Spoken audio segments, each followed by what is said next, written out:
celebration with your loved ones. So the title for the second quarter market strategy is steering through the market turbulence. I'm sure you guys are probably aware how volatile the market has been. And of course, today has been a bloodbath. So I'll be bringing you guys through some of the key points shortly. So this is what we are planning to run through for the next 20-30 minutes or so. We'll start with the first quarter market wrap up. Of course, Trump is definitely in the spotlight. We'll be sharing a bit more on the tariff and the market implication, sharing with all of you our thematic ideas, sector and stock positioning, as well as and today with us. We will be highlighting the banking, construction, industrial, renewable. Our analysts, Eddie and Kejun, will be walking you through some of the key sector developments and what to expect in the next 3 months ahead and in the second half. After their presentation, we will then open the floor for a Q&A session. So do stick around for that. Okay. I think we just wrap up a rather eventful first quarter 2025. Eventful in the sense that there has been a lot of noise in the market. Of course, tariff, as well as the AI Diffusion Act. And today's session is really to focus on where the markets could be heading from here on. Now that we have a so-called better clarity on the reciprocal tariff by the Trump administration. But before we get to that, let's just briefly take a step back. I think the year started out pretty all right. First quarter, I think everyone was being hopeful. If you look in terms of the domestic corporate earnings growth, it has been quite solid. In terms of the economics inflation, the pressure seems to be easing, and no recession noises, and the US Feds was also talking in terms of some rate cuts, which all resulted in quite a supportive backdrop.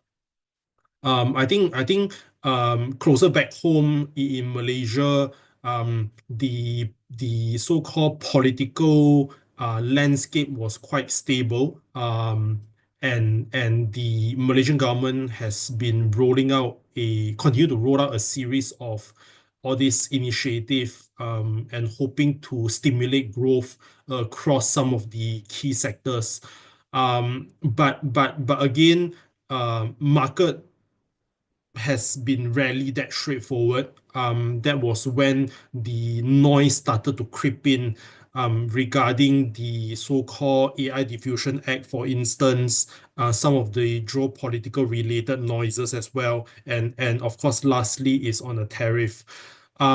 So this is when some of the big wild cards start coming in once Trump started.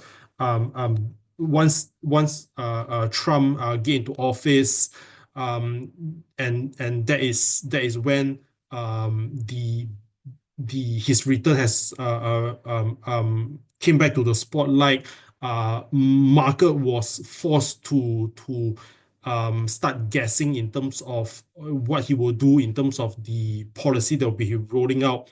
And this tariff, as we are all aware, just added to the volatility. But before he even came into office, I think that everyone knew what the policy would be. But what caught the market participant off guard is in terms of the magnitude and how quickly his policy was being rolled out. Okay. I think as a result of that, this is the data up until March.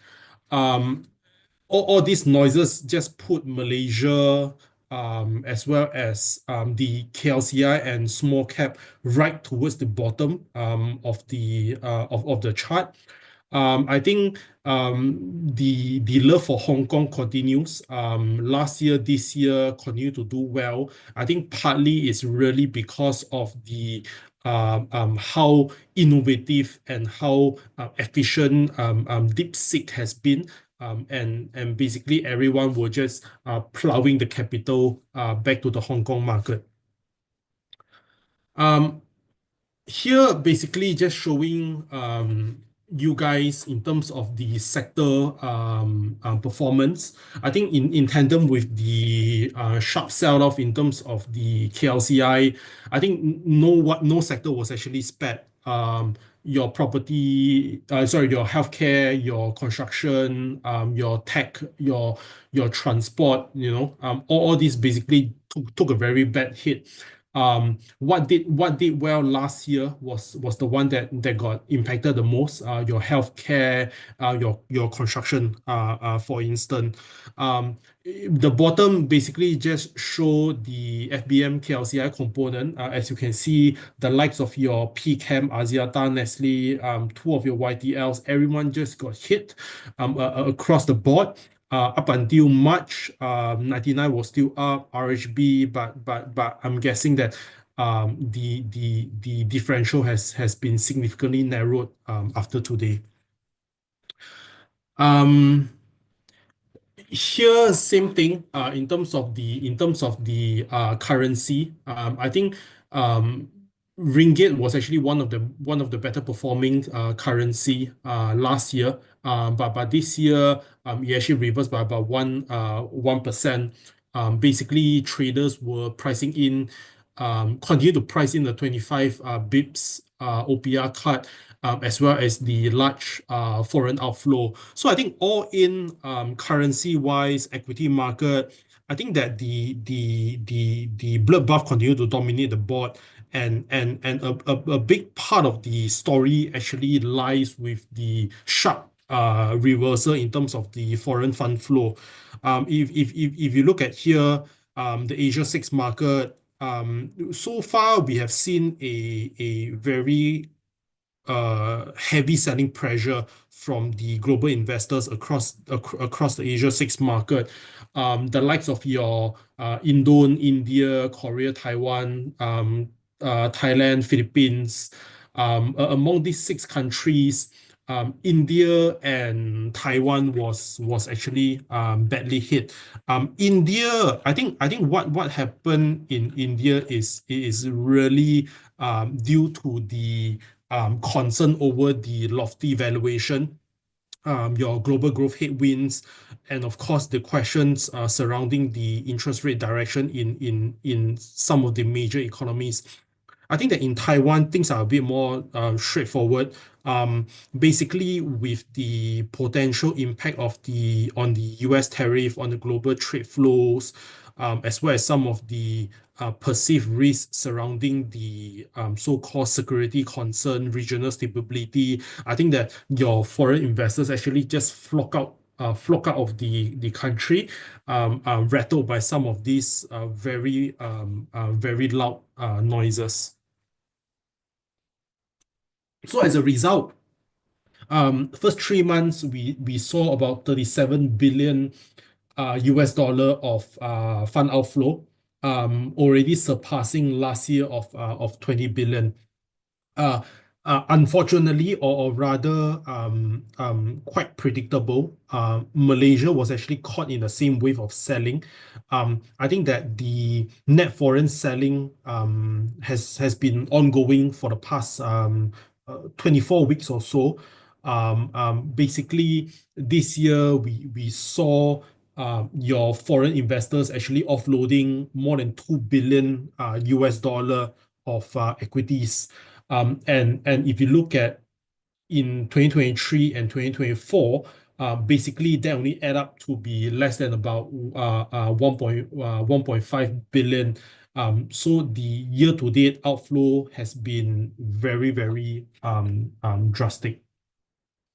I think again, what we actually like to highlight here is much of the foreign outflow actually boils down to the rising macro policy risks, especially with Trump in the office, and with the market still grappling with the uncertainty around the new tariff, the trade policy. I think this is definitely investors being very risk off, and until we can get a clearer picture of the U.S.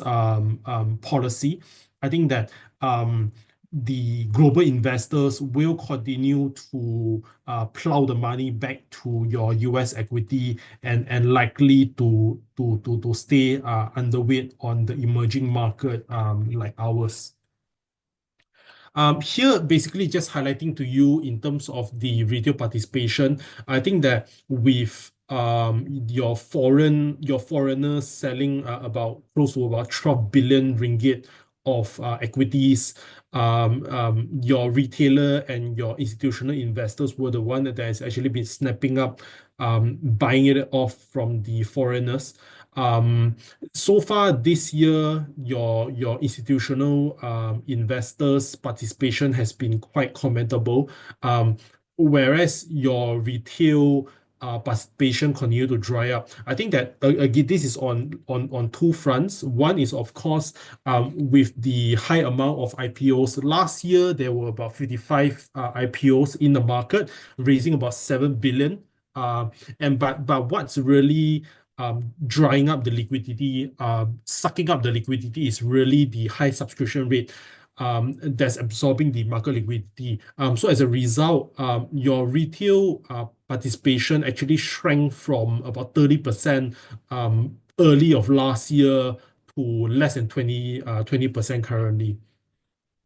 But that being said, we think that this is a good sign from a institutional fund perspective. I think that if you look in terms of the performance, last year the government-linked companies have effectively lifted up the market. I think that in the past, EPF for instance, their percentage of the whole Malaysian market capitalization has always been hovering within the 8% mark. But of course, with the instruction of GRIC to focusing more of their so-called capital back to Malaysia, we actually saw the percentage of the EPF in terms of the market capitalization actually rising towards the 9% mark last year, and we do believe that this trend will likely to continue. Okay, so I think this from here on is really just a very quick understanding in terms of the economics. I think that what Trump is really trying to do is really essentially trying to protect the domestic industrials.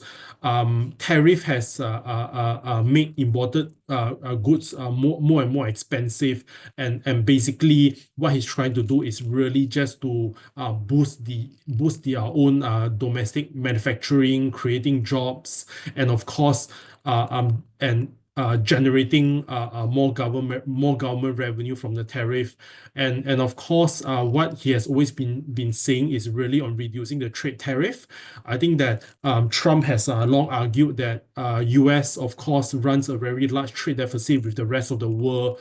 And how we are seeing it is that he's really using this as a negotiation tool to so-called facilitate a better trade agreement with the rest of the world. I think that things remain very fluid.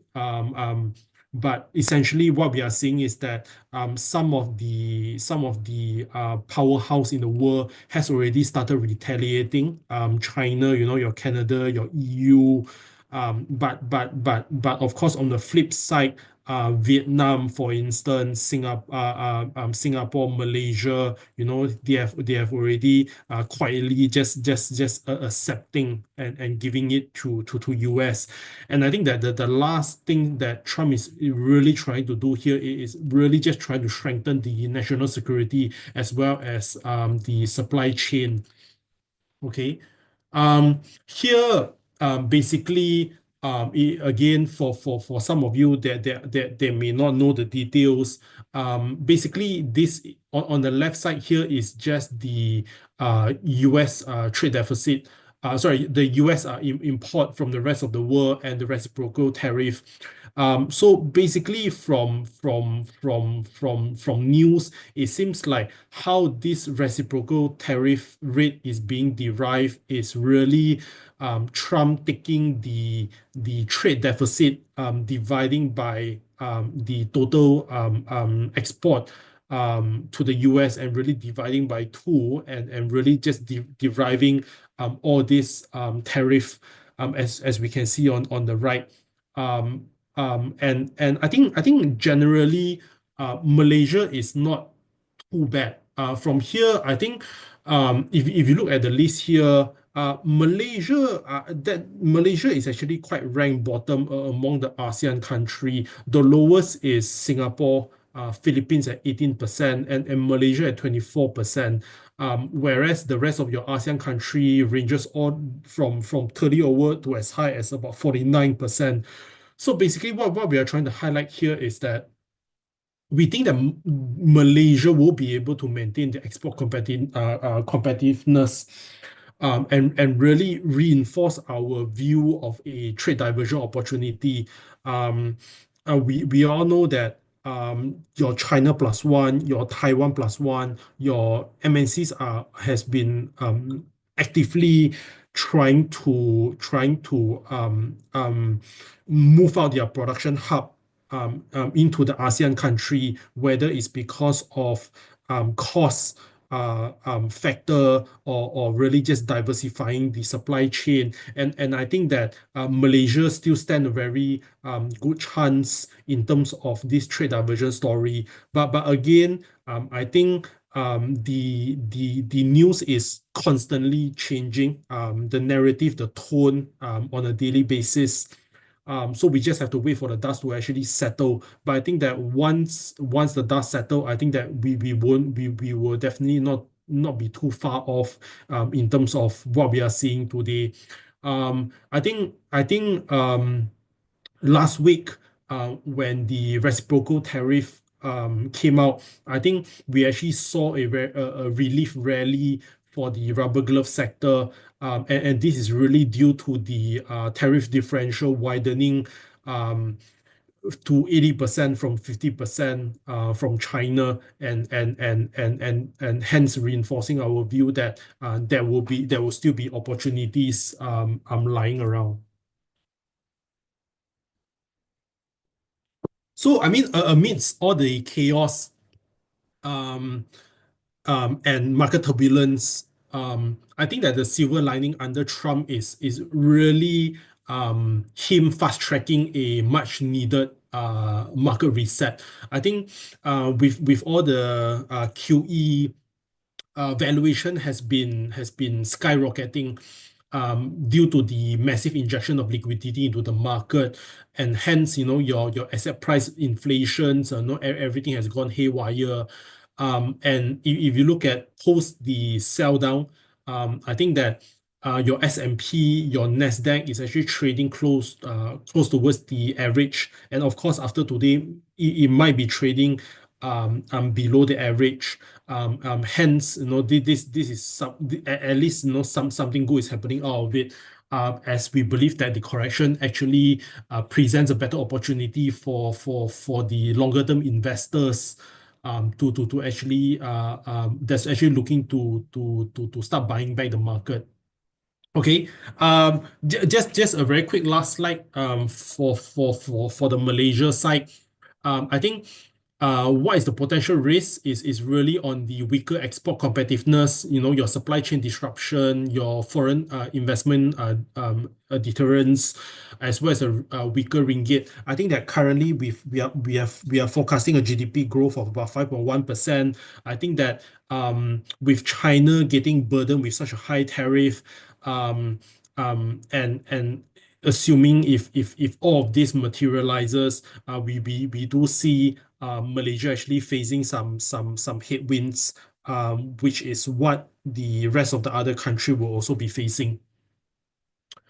Um, here basically is just showing a correlation between the S&P and to the KLCI and small cap, just showing our audience here today that there's always a a positive correlation between both, even the Nasdaq to the KL Tech Index. As you can see from the red box here, the divergence is really due to the fact that Nasdaq has a very good exposure in terms of the AI, whereas our local tech boys are basically more towards the back end. Okay. I think in terms of our thematic drivers, I think maybe I'll just do a very quick summary here. We have always been advocating to stay anchored in areas where fundamentals remain intact, and where the growth drivers are largely quite insulated, relatively insulated from the external shock. And one of the standout team continue to be on the Malaysia energy transition. We believe that whether it's solar, or your broader decarbonization initiative, we see this as a long-term story, with continued policy support from the government. So all this will likely result in increasing investor interest. I think at the same time here, infrastructure spending continue to remain a very strong catalyst. I think that some of your construction companies is actually riding high on the robust project pipeline. I won't dwell too much of this into details. I'll get our construction analyst to bring you guys into further details later. Your AI, I think that the AI here is here to stay. Um, we continue to believe that we are still at the very early stage of the team. Our local green energy push, which I've mentioned earlier, and of course your expansion of the data centers. I think that Malaysia will continue to emerge as one of the very strong regional data center hub, and that actually coincides with the rise of the AI adoption team, which we mentioned earlier. Okay. I think similarly in Malaysia, the market has effectively reset. Your large cap KLCI earnings growth is still relatively quite intact, 6% this year, 6.4% next year. Whereas our universe of stocks is expected to grow at a faster pace of about 10 to 12%. I think with the market correction, I think if you look in terms of the KLCI, we are trading slightly above the -1 standard deviation. I think this is on two fronts. Your foreign ownership has also been declining over the past decades, hovering just slightly under the 19%, as of the end of February.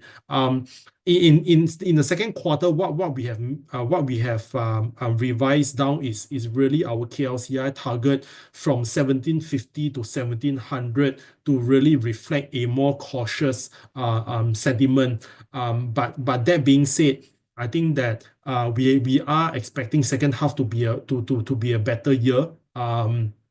As there should be more clarity in terms of the tariff, your macro conditions should continue to improve further, and we are expecting your foreign equity flow to progressively return to the emerging market as well as Malaysia.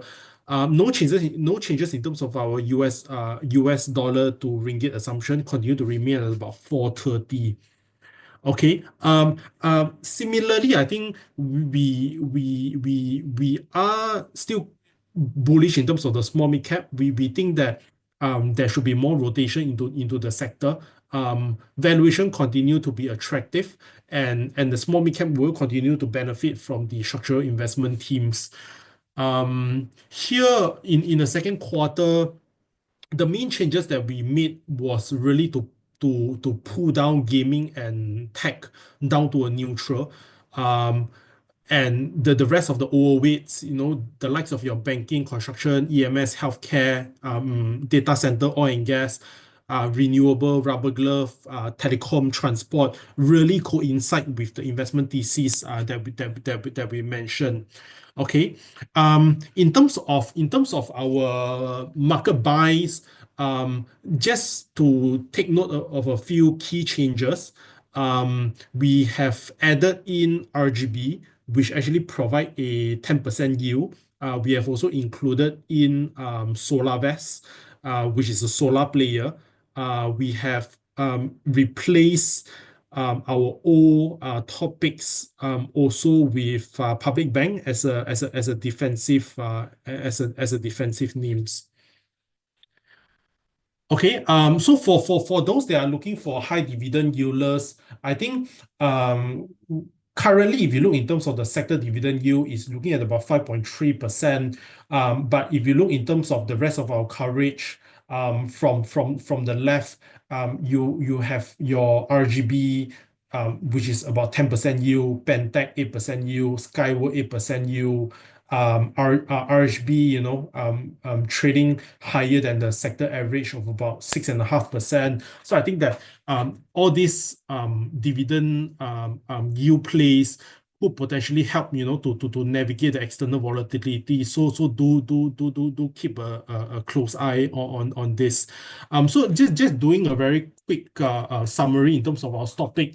I think AGX, your Binasra, BM Green, Bumi Armada, Critical, Dayang, Pekat. I think all these are basically were in our existing pick. The likes of your CIMB, Franken, Gamuda, Nation Gate, I think has been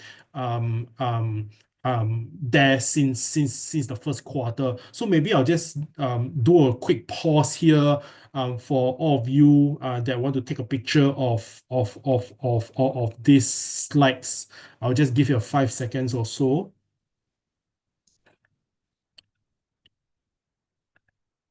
Okay. I think I'll skip through this due to time constraint.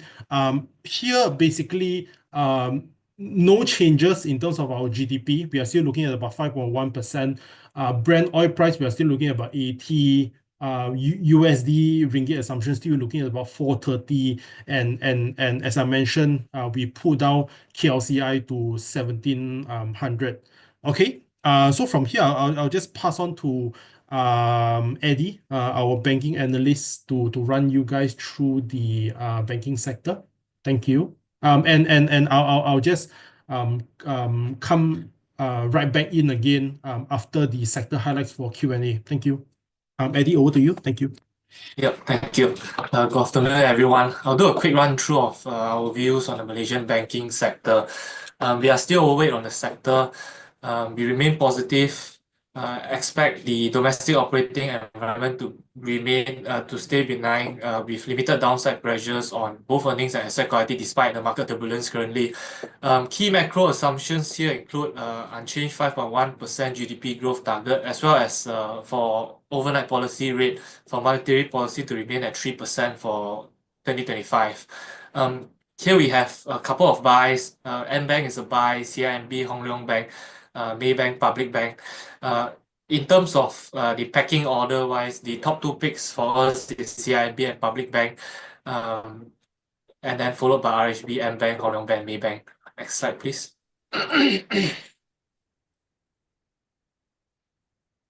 Yep. Okay. So this slide just shows basically the overall share price performance of Malaysian banks that is under our coverage. If you look at the top two charts, despite the rocky start in 2025, we can see that the banks under coverage continues to outperform the broader market, broader KLCI index. Here you can see in the top right chart, in terms of CIMB, you could see that that is the only one that is underperforming the KLCI, mainly due to large exposure in the Indonesia market. But we'll touch on that a bit later. With the recent share price pullback in terms of share price, the sector price to book valuation is now trading below its 10-year average at around 10.10x price to book. This is against 10.5 times the ROE, which is we think that is a very good opportunity to accumulate on weakness. Next page, please. In terms of key earnings drivers for the bank, for the sectors, we continue to expect the loan growth for 2025 to remain between 5 to 6%. So it's around a mid-single digit loan growth, similar to 2025. Key growth areas here in our view include the retail side as well as the SME loans. While we also think that large corporate lending could benefit from greater clarity on large-scale infrastructure projects. On the top right chart shows the pipeline of upcoming large-scale projects that could support non-household loans in 2025. Moving on to the bottom two charts, this basically shows the net interest margins of the Malaysian banks. We take note of the trend that NIM, net interest margin, has actually bottomed, and we do expect it to trend sideways to stay stable or slightly up on easing cost of funds. In terms of our net interest margin, sector net interest margin estimate for 2025, we are expecting it to grow marginally by 2 basis points to 1.96%. This will be supported by the bank's respective growth strategy as well as the active cost of funds management. Next page, please. We also see some upside risk coming from potential write-back of overlay reserve. For these management overlays, if you can look at the top left corner, two scenarios could happen to this. One is that banks could reallocate these general management overlays to specific accounts, which could provide additional buffers for potential asset quality weaknesses, especially in this sort of conditions where market is turbulent. Or the second thing is they could, if it's not in use, they could write this back, which should provide a very good earning support for the banks. So either way, this is positive from the banks. The next is on asset quality. If you look at the top right chart, asset quality has continued to improve and remain healthy across the board.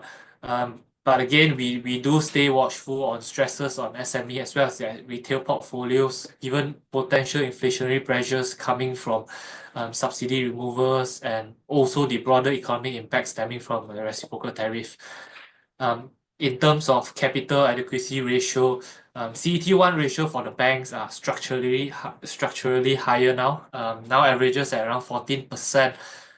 Very well comfortable and well above the Bank Negara Malaysia's requirement. We do note that the lowest CET1 ratio of 12.4% for Alliance Bank, they recently did a cash call. But other than that, the other banks have no intentions of raising additional funds as they are quite comfortable with their capital ratios. So with higher capital ratios, the banks will be more flexible in terms of pursuing growth opportunities, such as expanding lending, investing in new markets, as well as acquiring other businesses. They are also at a position to pay consistent or higher dividends. Next slide, please. In terms of sector earnings, all in, we do expect the sector earnings to grow by 5% in 2025. and a higher 7% in 2026. In terms of pre-impairment operating profit, this is expected to grow at 6% in 2025, and this will be driven by a 7% growth in net interest income and a more moderate non-interest income growth of 3%. The operating expenditure for banks, we are expecting around 4.4% growth. This will be mainly on higher investment in people as well as IT investment. And we do see credit costs to remain low and healthy. We are forecasting a 22 basis point credit cost for the sector for 2025 versus a 17 basis point in 2024. The higher 22 basis point is basically towards a normalized level. And key risks to our overweight call includes contagion risk from geopolitical tensions, the domestic inflation pressures, somewhat, the political stability in Malaysia, as well as economic growth and NIM compressions. Moving on to the next slide. Next slide, please. Thanks. So we'll go through our top two picks currently. The first one is CIMB. One slide back, sorry. Yeah. CIMB, they have a very sizable ASEAN market share compared to other domestic peers, and we think that this could offer ample opportunities for cross-border transactions as well as financing. We are retaining CIMB as our top pick despite recent concerns over Indonesia's economy. If you know, CIMB Niaga, which is CIMB's operation in Indonesia, they do contribute a sizable 25% to CIMB's PBT and 15% to CIMB's loan book. However, given this retracement in share price, we do believe that the risk-reward profile is skewed towards the upside. Valuations have turned attractive, currently trading at 0.99 times price to book against a commendable 11.2% ROE. The concerns around the Indonesia market, which includes tight liquidity as well as NIM compression, those have been very well guided by CIMB. And the large part of the recent share price retracement, likely reflects the political and economic situation there. That said, if conditions in Indonesia worsen, CIMB could relocate capital back to Malaysia, where it does have scale and have the ability to scale up. Otherwise, if there is no use for its additional capitals, they could return it in the form of capital payout as dividends, which is also an option. So our target price here of 930 cents implies a price to book valuation of 1.32 times based on a sustainable ROE of 11.2%. We do believe a premium is justified here due to CIMB's dividend outlook as well as disciplined strategy to drive ROE, which correlate with valuations. So we maintain our buy call here. This is our top pick, 930 cents target price. Next page. The second one and last one from me is Public Bank. We continue to favor Public Bank as a defensive pick to navigate the current market turbulence.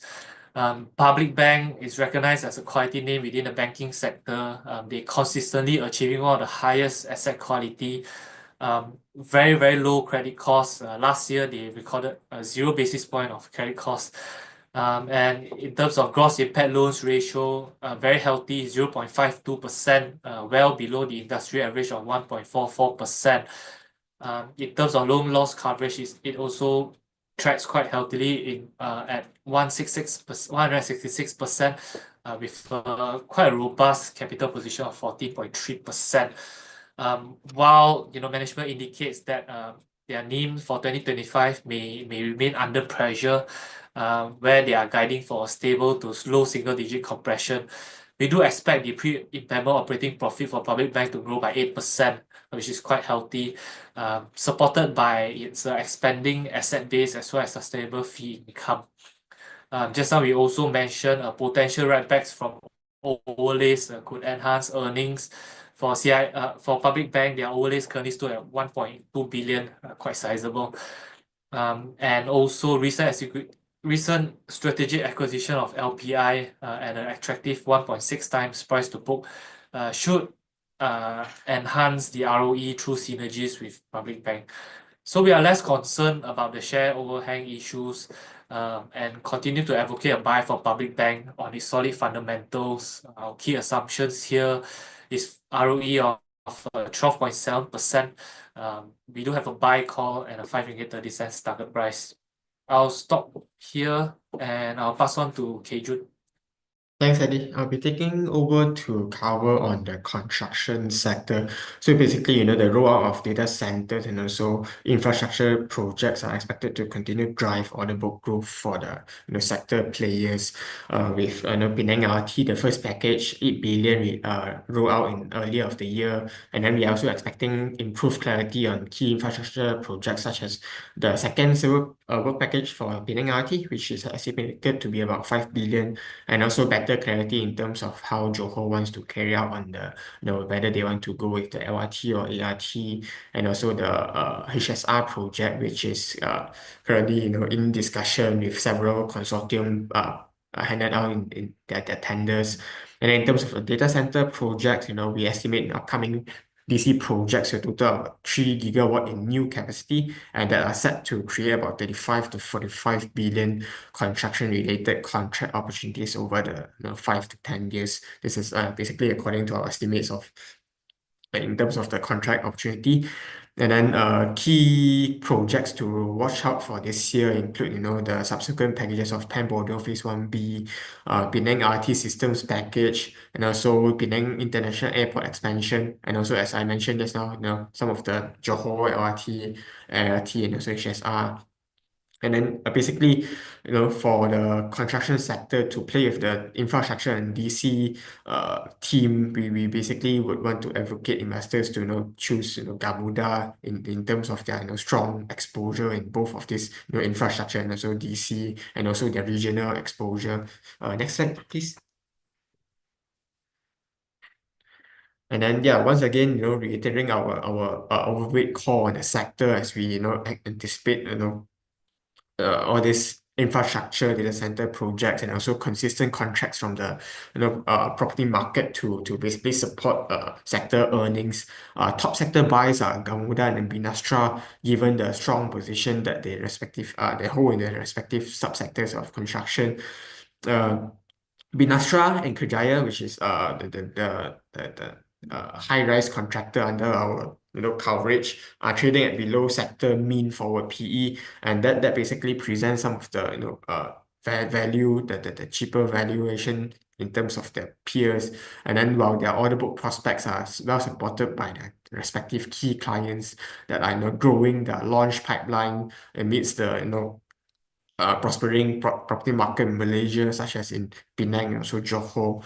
And then in terms of the small, Binastra is also a small mid-cap top pick.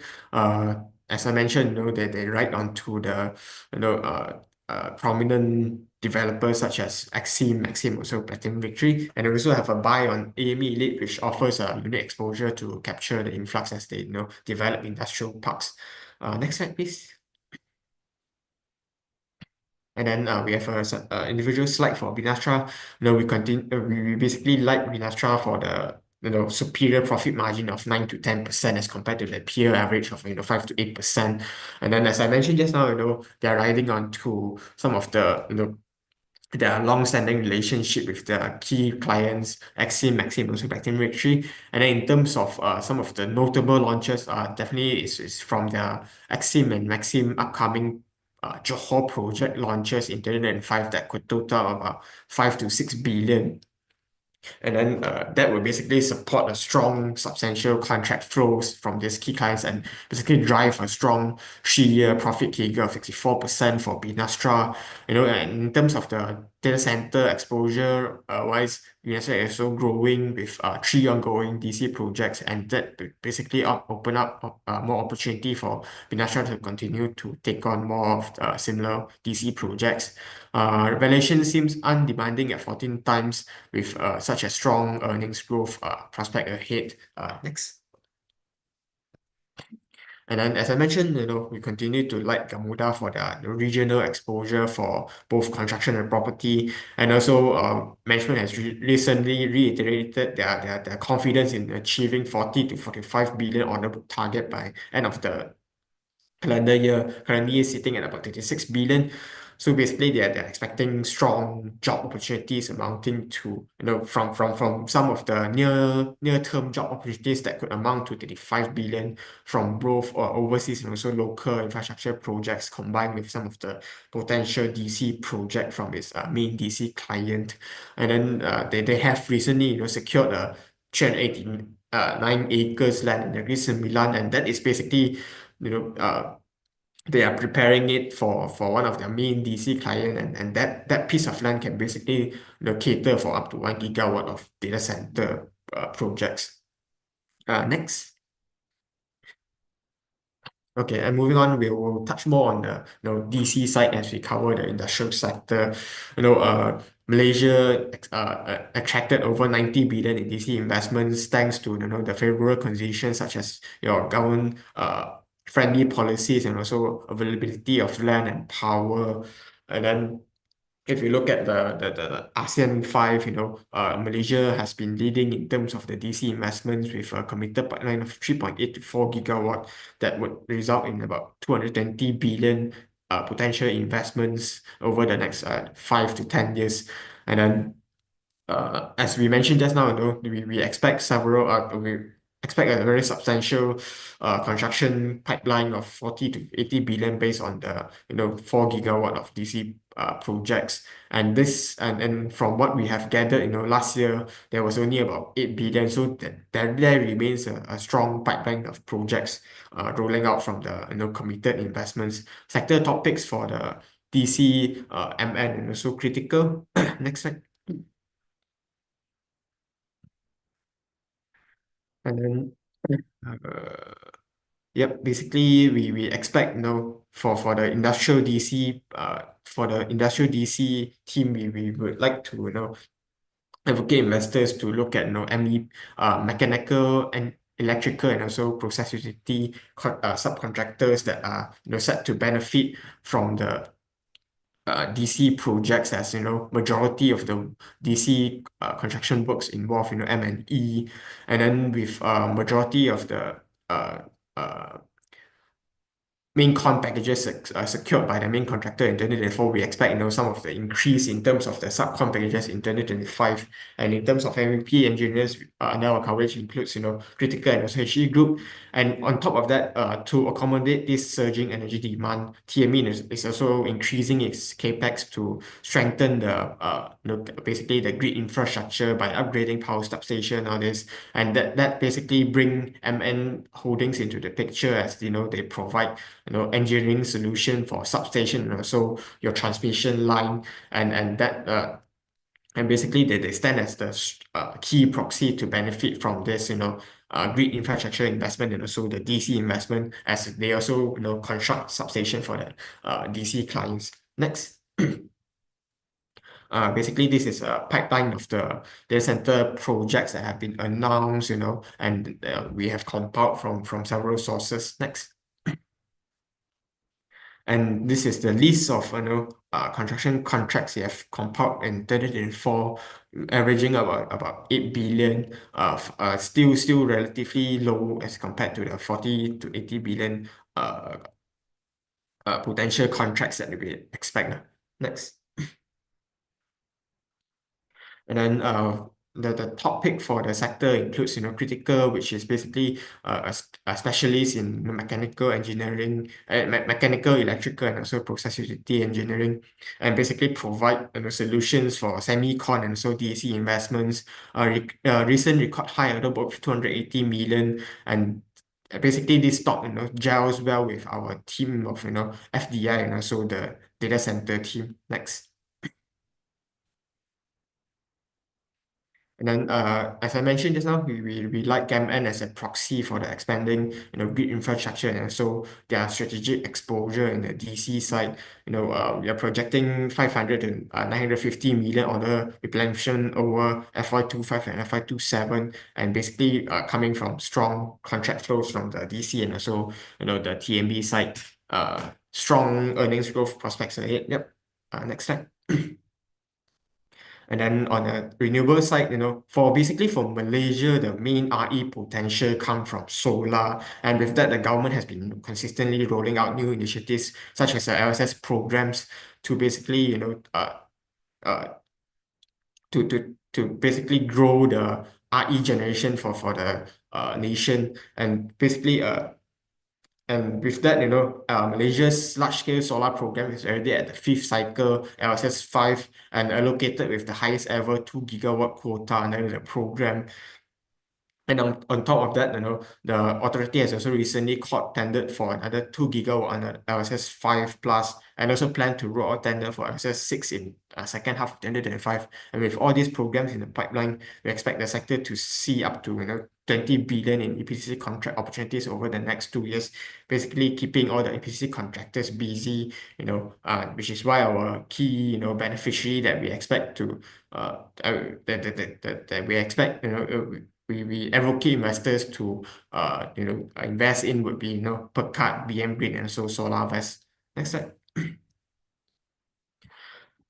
And then in terms of the LSS program, SolarVest definitely stand as a prime proxy due to its strong existing market share with more than 30% in the previous cycles of LSS and also CGP. And then meanwhile, Pekat and BM Green are actively growing their presence in this segment. Pekat and BM Green are more, predominantly higher exposure in rooftop solar, which sets to benefit from the increasing quota under NEM 3.0, which is the TMB quota for the basically rooftop solar.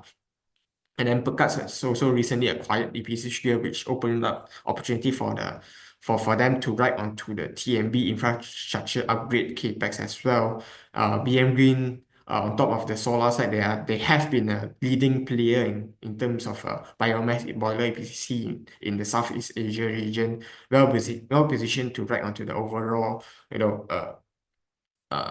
push in the region as well. Top sector buys are, BM Green, SolarVest, and also we have a buy on Pekat. Yeah. Next slide.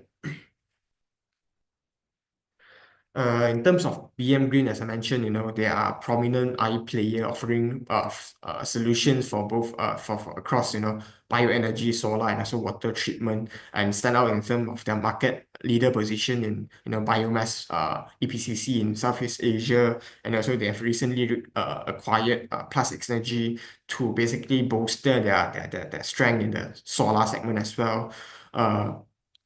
Robust growth earnings supported by ESG focus on these initiatives. Yep, next slide. And also SolarWest, our top recent addition to the top buy. SolarWest has been one of the leading contractor in terms of the solar in Malaysia, prime proxy for the upcoming 20 billion contract rollout due to its existing strong market share. And basically, we're expecting 3-year profit CAGR of 38%, driven by the order book replenishment from all these LSS projects. And next, last slide should be Pekat. Okay, Pekat is well positioned to benefit from the solar and also the TMB capex as well. The solar has been underpinned by rooftop solar predominantly, and then recently they are actively engaging into some of the LSS projects as well, and also the newly acquired EPA switchgear opens up opportunity for them to ride onto the TMB infrastructure capex. Yep, I think that's all from me. Okay. Thank you, Eddie. Thank you, Kejun, for sharing on the few sectors. Eddie, there's a question on Maybank. Can you give a quick comment? Thanks.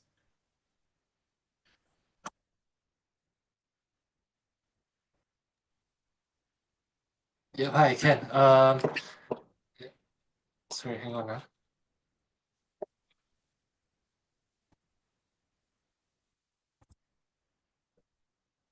A question on Maybank as well as a overhang on public bank. I believe that's on the share divestment. Yeah. Give me a while. I can't open my document. Maybe I'll round back to me later. Yeah. Okay. Sure. Okay. Maybe I'll just reply some of the questions. Okay. Foreign funds moving out of Asia, six Malaysia.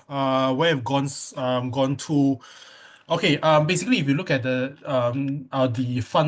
year-to-date performance, you will notice that a lot of them is actually still flowing back towards the Hong Kong market. And I do believe that apart from the Hong Kong equity market, a lot of it's actually going back to the fixed income.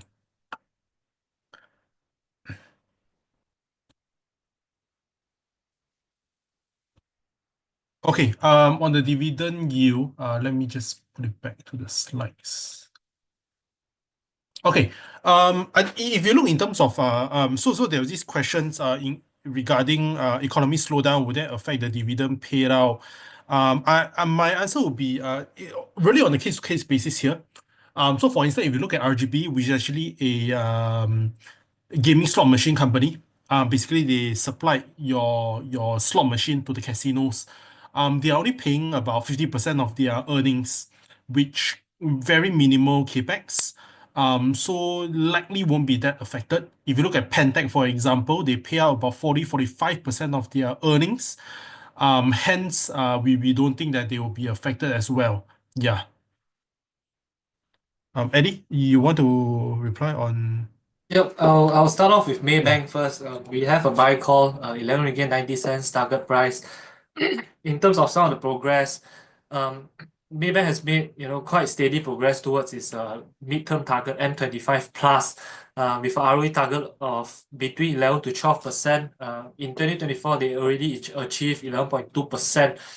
So for 2025, loan growth of 5 to 6%, cost to income ratio of 49%, ROE of more than 11.3%. We think this is all doable. The loan growth target is a bit conservative. 5 to 6% is slightly above 1 times of GDP.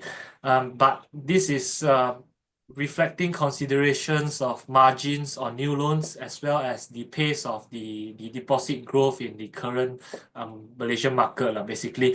In terms of net interest margin, Maybank is expecting it to remain stable at around 2.05%. This will be supported by efforts in expanding higher yielding segments, as well as the key here is to improve CASA ratio. In terms of asset quality, it will continue to strengthen with stable trends observed across consumer as well as business segment. We do expect this momentum to sustain into 2025. So given that they are trading at a slight premium, I think currently it's near mean valuations currently, but they also offer a 6% dividend yield, so it's quite attractive. Yeah. And in terms of public bank, the share overhang issue that I mentioned mainly relates to the family estate, the Tay family. They have to dispose, they have to reduce their shareholding down to 10% in over 5 years. So currently they hold around 22 to 23%. So that overflow would likely create some share price overhang. But we do believe that the market liquidity is enough to absorb this, and they will be very mindful of the timing of disposing their shares in the market. Right. Okay. Thank you, Eddie. Comment on Hatalega prospect. I think the reason reciprocal tariff on the other markets, China, Thailand, for example, really put us in a better spots. If you look in terms of the tariff differential, they have widened compared to early part of the year. So hence putting us on a stronger position. If you compare the big four, Hata, Kosan, Top Glove, and Supermax, Hata really has one of the highest US exposure. So we do think that Hata will be one of the key beneficiary compared to the rest. Yeah.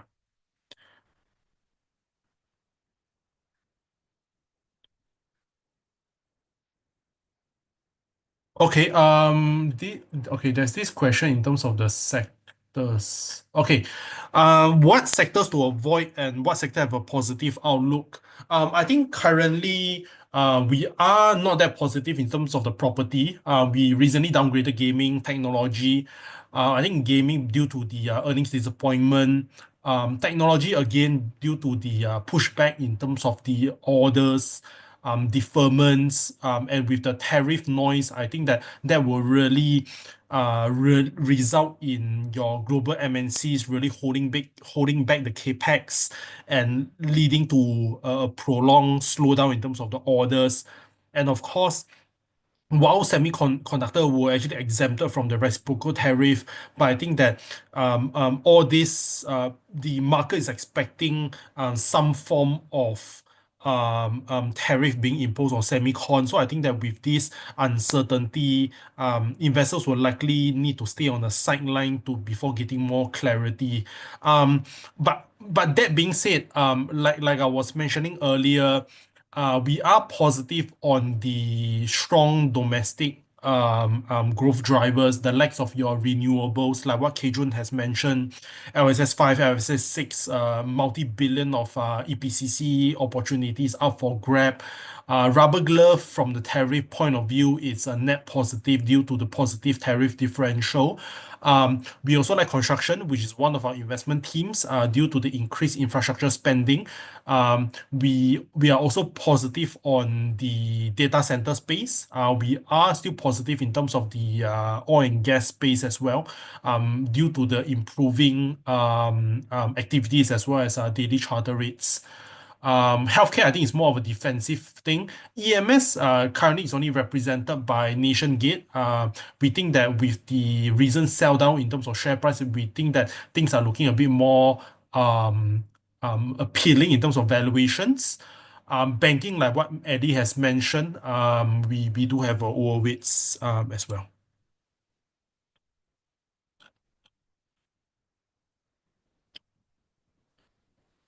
Okay, again, on oil and gas, Pentec oil and gas outlook going forward, oil price will be expected to weaken. I think that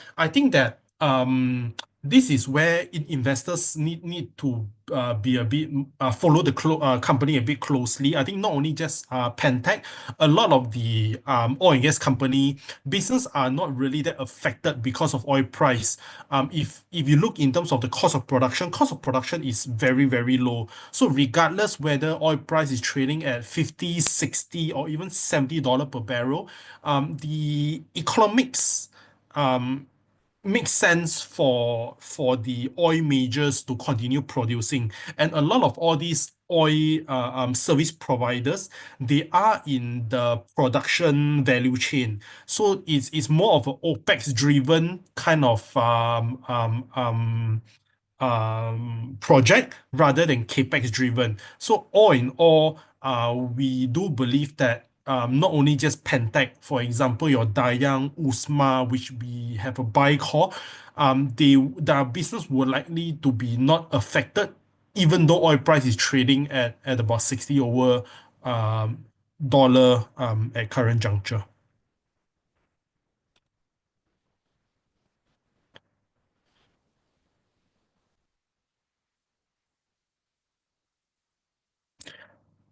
Kejun, there's a question on the cash conversion ratio for solar stocks is low. Would you have a comment on that?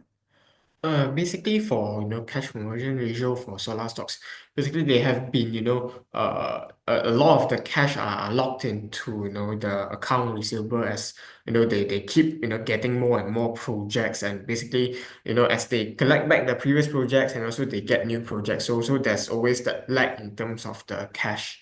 Yeah. Thank you, Kejun.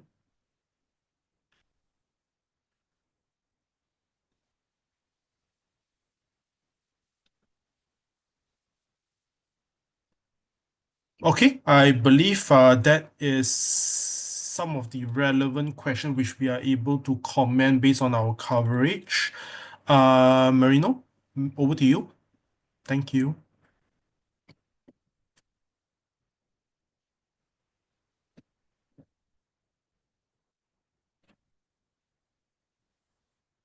Thank you. Thanks again, JY, Cajun, and Eddie for the presentation and interactive Q&A.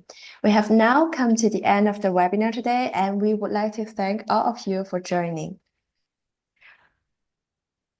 For the session just now, we will be uploading the recording on PhillipCapital's YouTube channel. You may view the recording of our webinars on your own time. Do take your time to fill in the survey so we can improve your experience with us in the future. You may scan the QR code shown on the screen.